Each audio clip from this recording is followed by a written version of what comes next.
খানিকটা অবাক হয়ে পিছনে ফিরে তাকাতে স্তব্ধ হয়ে গেলাম আমি, কারণ আমার সম্মুখে স্বয়ং রূপা দাঁড়িয়ে আছে।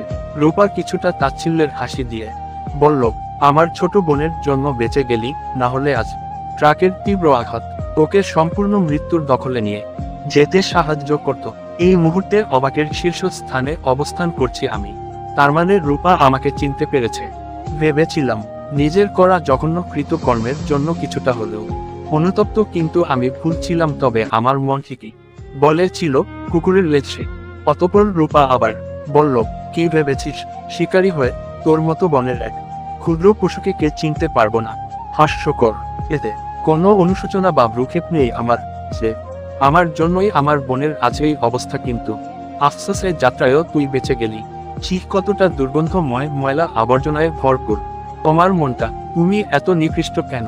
কি এমন ক্ষতি করেছিলাম আমি যার জন্য রোজ আমার মৃত্যু আমায় ক্ষণে ক্ষণে ডাকে? সেদিন এক পাপিষ্ঠ ছেলেকে বাঁচানোর জন্য তুমি প্রবাসে ঘামে প্রতিনিয়ত পরিশ্রমের শার্ট ভিজানো এই আমাকে মিথ্যে সাক্ষ্যের ভিত্তিতে ফাঁসিয়েছিলে। এটা তুমি খুব ভালো করেই জানতে যে আমার কোনো দোষ ছিল না, অপরাধ ছিল না।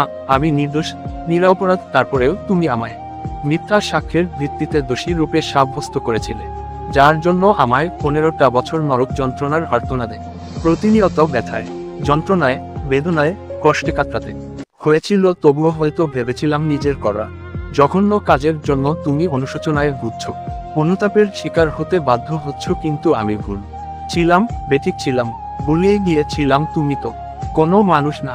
ঘৃণায় শরীরটা শিরশির করে উঠছে, ইচ্ছে করছে এই মুহূর্তে একটা থাপ্পড় লাগিয়ে দিতে। হাত উপরে তুলেও ছিলাম বটে, তবে পরক্ষণে আমি থেমে যাই রূপার পিছনে দাঁড়িয়ে থাকা ছেলেটিকে দেখে। তার মানে রূপা এখনো এই পাপিষ্ঠ ছেলেটির তত্ত্বাবধানে রয়েছে। এত দিন রূপা তার বাবার বাড়িতে মাঝে মধ্যে আসলেও তার স্বামীকে কখনো আসতে দেখেনি, কখনো ভাবি নির্পরিশেষে রূপা এই নিকৃষ্ট মানবের সাথে লিপ্ত হবে বিবাহ নামক কোনো এক পবিত্র বন্ধনে। মানুষ এত পরিমাণ নিচু মন মানসিকতার অধিকারী হয় কি করে? অতঃপর রূপার বর্তমান স্বামী কিছুটা মুখ বেঁকে হেসে বলল আমায়, উফ, নিয়তির কি খেলা, আবার মোলাকাত হয়েই গেল আমাদের। অতএব আমি তাদের উভয়কে উদ্দেশ্য করে বললাম, হবে একদিন সত্য উন্মোচন, আর থাকবে না লুকাইয়া কোনো সত্য। সময়টা সেদিন রইবে ন্যায়ের পক্ষে, শাস্তি পাবে তোমরা দুইজন। কথাটা বলার সাথে সাথে আমি তাদের নিকট থেকে চলে আসলাম। বুকের ভেতরটা দহনে যাচ্ছে পুড়ে। দাঁড়িয়ে রয়েছি অপারেশন থিয়েটারের সম্মুখে। বেশ কিছুক্ষণ আগে ডাক্তার প্রবেশ করেছেন ভিতরে। রয়েছি আমি বহু চিন্তার মাঝারে। হঠাৎ রায়ের বাবা এসে উপস্থিত হলেন আমার সম্মুখে।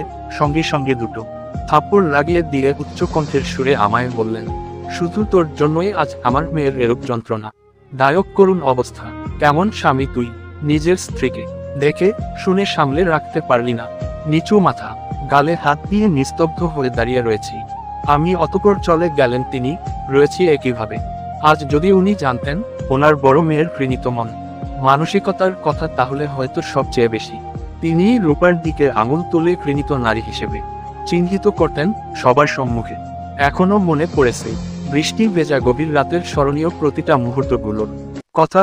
হয়তো আর হবে না গভীর রাতে একসাথে বৃষ্টিতে ভেজা, পিছন থেকে কেউ আর দৌড়ে এসে জড়িয়ে ধরে বলবে না আমায় অসীম ভালোবাসি তোমায়, হে আমার প্রিয় শাহরিয়ার। পরিশেষে অপারেশনের 2.5 মাস পর রায়কে নিজের বাড়িতে নিয়ে আসা হয়।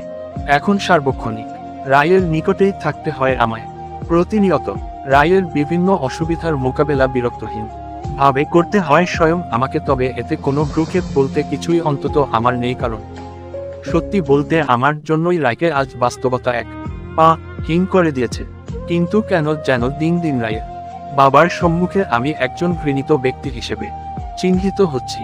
যদিও বায়ের বেশ যথেষ্ট অনেক কারণও রয়েছে বটে। গতকাল শুনতে পেয়েছিলাম আমার বিরুদ্ধে নিজ বাবার নিকট রূপার উস্কানিমূলক কথা গুলো।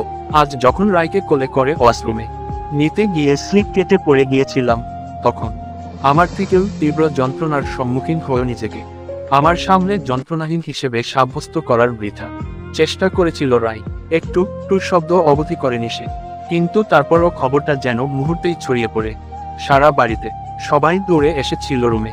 অতএব দ্বিতীয়বারের মতো রায়ের বাবা আমার গায়ে হাত তোলেন এবং প্রচণ্ড রাগান্বিত হয়ে বললেন, ছোট লোক, ঘর জামাইয়ের মতোই থাকবি, প্রতিনিয়ত আরাম আয়েশে থাকছিস, বসে রয়েছিস, সুস্বাদু খাবার চেটে পুটে খাচ্ছিস, আর পরিশেষে আমার মেয়ের দেখাশোনার বেলায় এতটা ক্যারিলেস বাদ হয়। অতঃপর সেদিন সবার সামনে অনেকটা অপমানিত হতে হয় আমাকে। সেদিন রায় বারবার বলেছিল তার বাবাকে আমার কোনো দোষ ছিল না। স্থানটা আগে থেকেই বেশ পিচ্ছিল ছিল, কিন্তু রায়ের এরূপ কথা তখন কেউই অতটা গুরুত্ব আকারে গ্রহণ করেনি। আজ অক্টোবর মাসের 30 তারিখ, রাত প্রায় 11টা। জানালার গ্রিল স্পর্শ করে মনমরা হয়ে দাঁড়িয়ে রয়েছি আমি। দৈনন্দিনের চেয়ে আজ আমার যন্ত্রণা গুলো বেশ তীব্র, কারণ আজকের এই দিনই বিনা দোষে অপরাধ না করা সত্ত্বেও 15 বছরের জেল হয়েছিল আমার। হঠাৎ রায় ডাকলো আমায় তার নিকটে। অতএব রায়ের কাছে এসে বসলাম। রায় মাথা রাখলো আমার কোলে এবং বলল, মন খারাপ কেন? শত ব্যথা যন্ত্রণা লুকিয়ে আমি বললাম, কই না তো, আমি সব সময় যেন বেশ অনুভব করি তুমি প্রতিনিয়ত যন্ত্রণা বেদনার আর্তনাদে কাতরাও। এত কেন ব্যথা জমা তোমার মনে? আচ্ছা, আমি শুনেছি তোমার ভাইয়ার কাছ থেকে কুয়েতে নাকি তোমার 15 বছরের জেল হয়েছিল।